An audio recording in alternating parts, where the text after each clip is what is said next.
인사하십니다. 할렐루야 샬롬 하고 인사하십니다. 할렐루야 샬롬 샬롬 샬롬 샬롬 샬롬. 하나님 사랑합니다. 여러분 주 안에서 사랑합니다.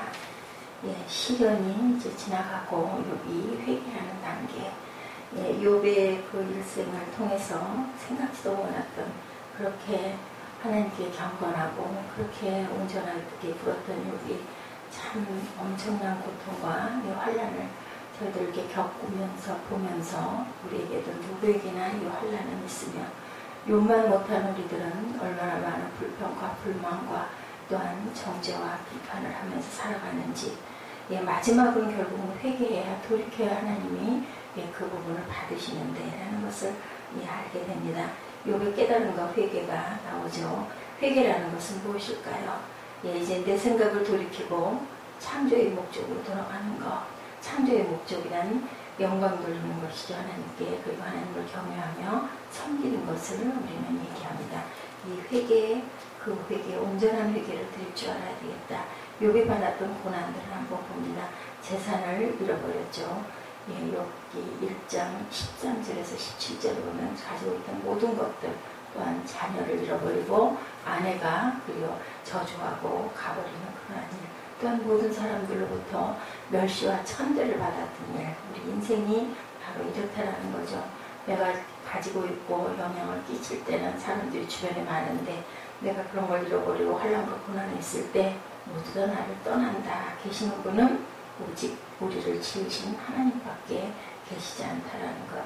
고난이 오는 것은 믿어야 할 사람이 온전하게 예수 믿지 않을 때, 예수 믿는 말씀에, 사람의 말씀에 순종할 때 환난을 이길 수 있는 믿음으로 만들기 위해서 하나님께서 우리에게 이런 환난을 주시죠. 불순종할 때도 그렇습니다. 믿지 않을 때도 그렇습니다. 믿음이 가장 중요합니다. 환난을 이길 수 있는 믿음, 베드로전서 1장 5절에서 9절입니다. 여러 가지 시험으로 말미암아 잠깐 근심하게 되지 않을 수 없으나 너희 믿음의 확실함은 불로 연단하여도 없어질 금보다 더 귀하여 예수 그리스도께 나타나실 때에 칭찬과 영광과 존귀를 얻게 하려 할 것이니라.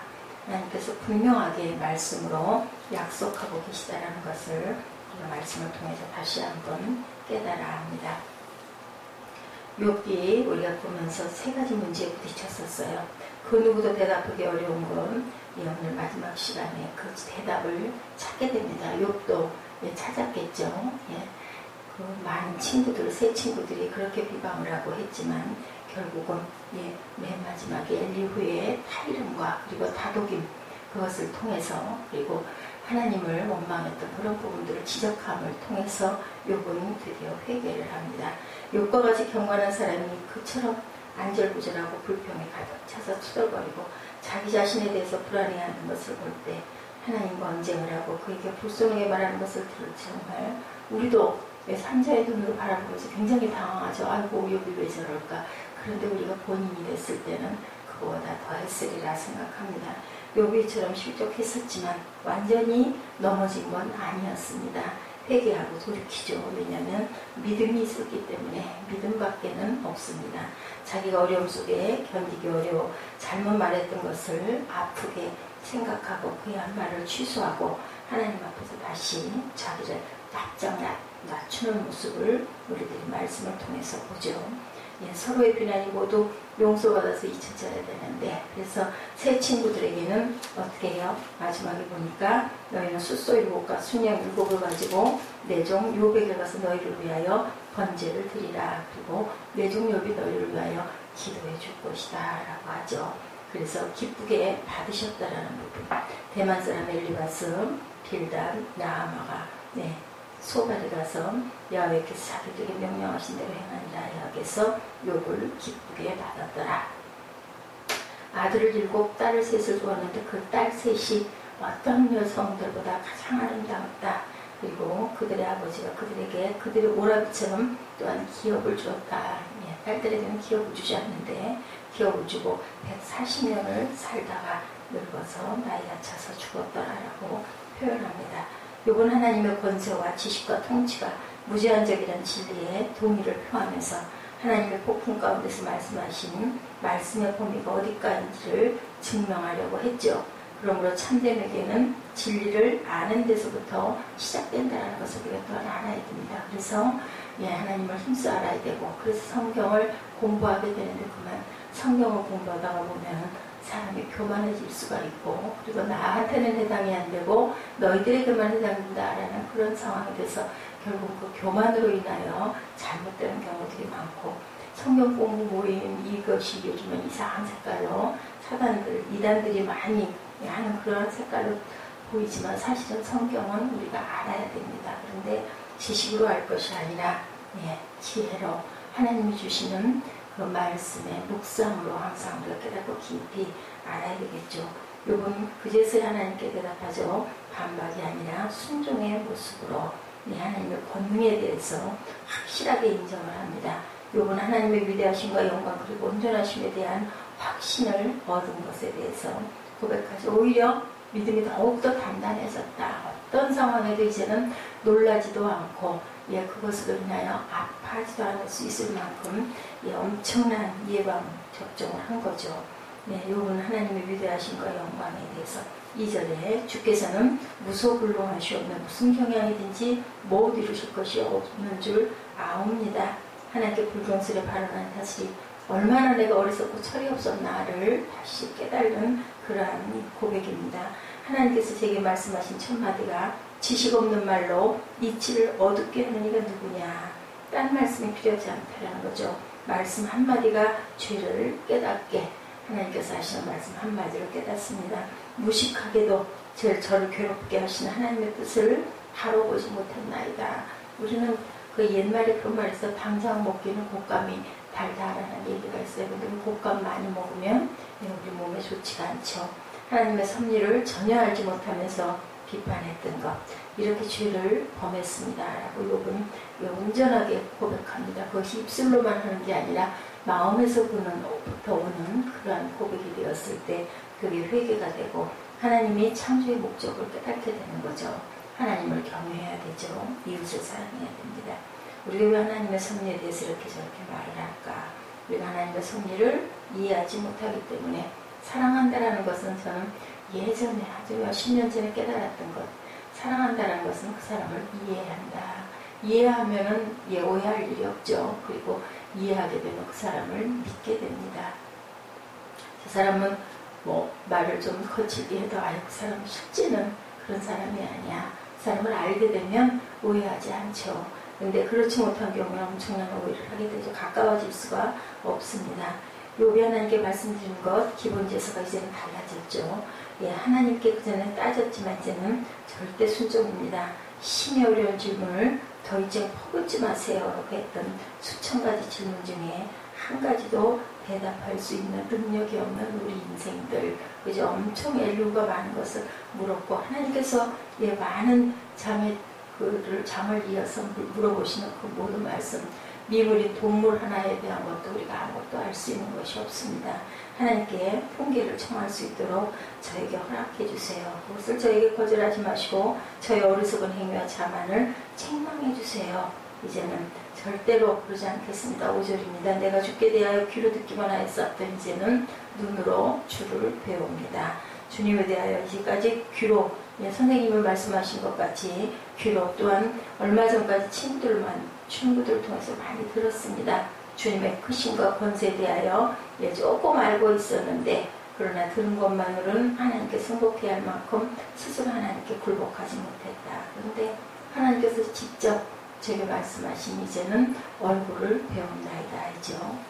그 전에 내 부족했던 것 고백합니다. 내가 지금까지 고통받아온 후에 이제껏 내 잘못에 대해서 훈계의 말씀을 들어온 뒤에야 겨우 나는 내 눈으로 하나님을 뵙게 됩니다. 얼마나 은혜고 영광일까요? 참 무섭고 불시험과 같은 환난을 통과했지만 하나님을 이제 직접 뵙고 나니 내가 정말 어리석고 나는 정말 하잘 것 없는 것이라는 것을 알았다. 6절에 그러므로 내가 스스로 화나고 티끌과 재 가운데 회개하나이다. 시련을 통해서 가르치시는 사람이 복이 있죠. 하나님이 그를 사랑하시기 때문에. 그래서 우리는 내 입에 그저 쓴 약이 보면은 양약이라는 얘기인 거죠. 참된 회개에는 가슴 아픈 비통이 항상 따른다라는 것. 욥이 제 가운데 앉아 기와 조각으로 몸을 긁고 있어 2장 8절의 모습. 예, 그의 죄악으로 인하여 제 가운데 앉게 됐다라는 것. 다윗도 또한 그랬죠. 나단을 통해서 침상을 띄울 정도로 울었습니다. 이사야도 성전에서 기도 중에 하나님의 임재를 만나고 화로다 나는 이제 망하였도다라고 고백합니다. 이렇게 하나님 앞에서 우리가 온전하게 고개를 들고 하나님을 배울 수 있는 자는 아무도 없다. 7절에서 9절에 욥에 대한 하나님의 변호입니다.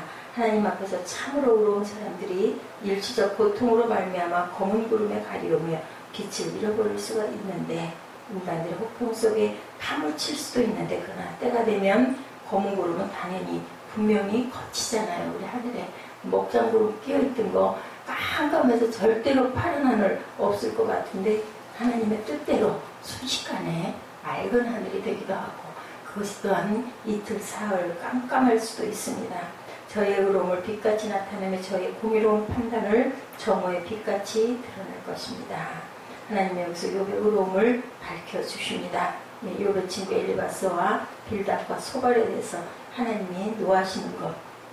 너는 가서 제단을 쌓고 욥이 기도하게 해라 라고 하죠. 7절에 야훼께서 욥에게 말씀하신 후에 라고 나타납니다.